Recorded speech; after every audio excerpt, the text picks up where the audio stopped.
One of the things I'm looking forward to with Congress coming back into session is that maybe it will put an end to the trend of late in which the hottest stories in the media are about the media. Although I know I have done my part on this. The meta media stories that have dominated the news for the past week or two, mostly, I think, are more heat than light. That said, I do think it's been useful to have the overt acknowledgement we've had these last couple of weeks that in the 24-hour news cycle, and in cable news in particular, honestly, it's really political conflict that is most marketable, that drives viewership.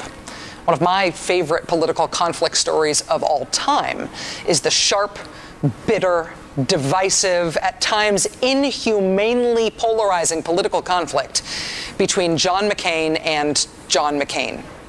John McCain, for example, against the Bush tax cuts for the richest Americans. John McCain, on the other hand, totally for those very same tax cuts. If you go back to 2004, I know your position on the Bush tax cuts did change, and you've talked about that before, but I do want to play something you said from an interview in 2004 and ask you about it. I voted against the tax cuts because of the disproportionate amount that went to the wealthiest Americans. I would clearly support not extending those tax cuts in order to help address the deficit. But the middle-income tax credits, the families, the child tax credits, the marriage tax credit, all those I would keep. That's exactly what President Obama says. So what does John McCain today have to say to John McCain 2004? He says, is there a statute of limitations? Seriously, that's what he said. Is there a statute of limitations? No. Even though John McCain 2004 was against tax cuts for the rich, John McCain now says this. It is not the time to raise anyone's taxes. Anyone's. John McCain is also diametrically opposed to John McCain on environmental legislation. It's cap and trade, that there will be incentives for people to reduce greenhouse gas emissions. It's a free market approach. That's the John McCain who is in favor of cap and trade. But if President Obama is on board with that idea, John McCain finds that he is very much against cap and trade. By the way, that's cap and tax. That's not cap and trade. I can't even say the words. John McCain, who ran for president in 2008, also essentially admitted that he would vote against John McCain's own immigration proposal.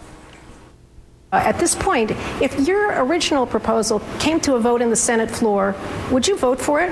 It won't. It won't. That's why we went through the debate. No, I would not, because we know what the situation is today. The people want the border secured first. John McCain is also against Jerry Falwell, among others, as well as being for Jerry Falwell. Here he is as the against Jerry Falwell model of John McCain. Neither party should be defined by pandering to the outer reaches of American politics and the agents of intolerance, whether they be Louis Farrakhan or Al Sharpton on the left, or Pat Robertson or Jerry Falwell on the right.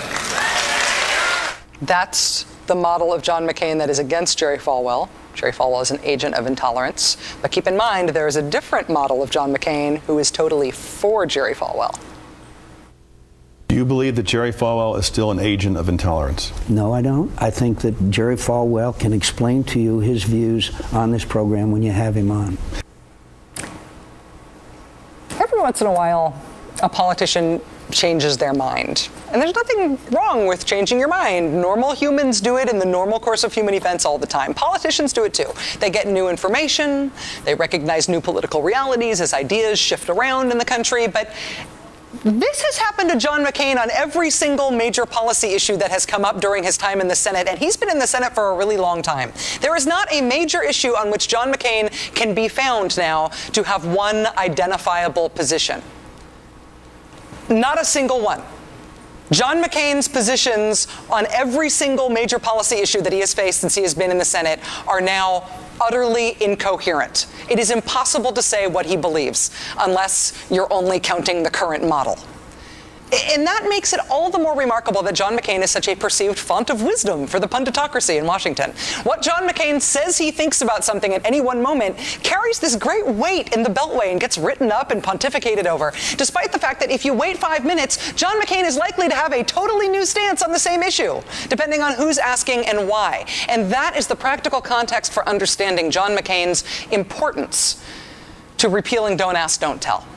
In Mr. McCain's 59th appearance on Meet the Press yesterday, 59, Senator McCain made clear his current stance on Don't Ask, Don't Tell, which is that even though the Pentagon is completing its study of the effects of repealing the policy on unit cohesion and morale, Senator McCain now demands that there must be another study on unit cohesion and morale.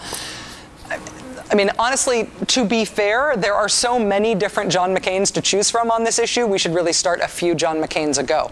Way back in 2006, John McCain told Chris Matthews it should be up to military leaders, that if and when the military decided it was time for Don't Ask, Don't Tell to be repealed, he would be on board with the military. The day that the leadership of the military comes to me and says, Senator, we ought to change the policy, then I think we ought to consider seriously changing it, because those leaders in the military are the ones we give the responsibility to. That was 2006. Then the leadership of the military did come to him and say it's time to change the policy. It is my personal belief that allowing gays and lesbians to serve openly would be the right thing to do. The president announced he will work with Congress this year to repeal the law known as Don't Ask, Don't Tell. I fully support the president's decision. After that, the John McCain who wanted to hear from military leaders, wanted to defer to military leadership, that John McCain mysteriously disappeared. The new John McCain was very, very angry that the military leadership was talking about getting rid of Don't Ask, Don't Tell, because it meant that they weren't being properly deferential to Congress. I'm deeply disappointed in your statement, Secretary Gates. Your statement, obvious, is one which is clearly biased, without the view of Congress being taken into consideration. See, that John McCain says the military must defer to Congress. Also, there's a different John McCain that says that the Congress really must defer to the military. I bet those two John McCains hate each other. Overall, though, why does John McCain disagree with John McCain on how the decision to repeal Don't Ask, Don't Tell should be made? When the host of Meet the Press, David Gregory, asked that question on Meet the Press yesterday, he got the opinion of a whole new John McCain. Why doesn't that meet your standard of 2006 for you to say, okay, it's time to change views? Because, as I said back then, that we need to have a careful examination, and Admiral Mullen was, as quote, speaking personally. We are going to go through, hopefully, a year-long study that will hopefully also have the feelings of the men and women who are serving. That was John McCain speaking in February. I stand corrected.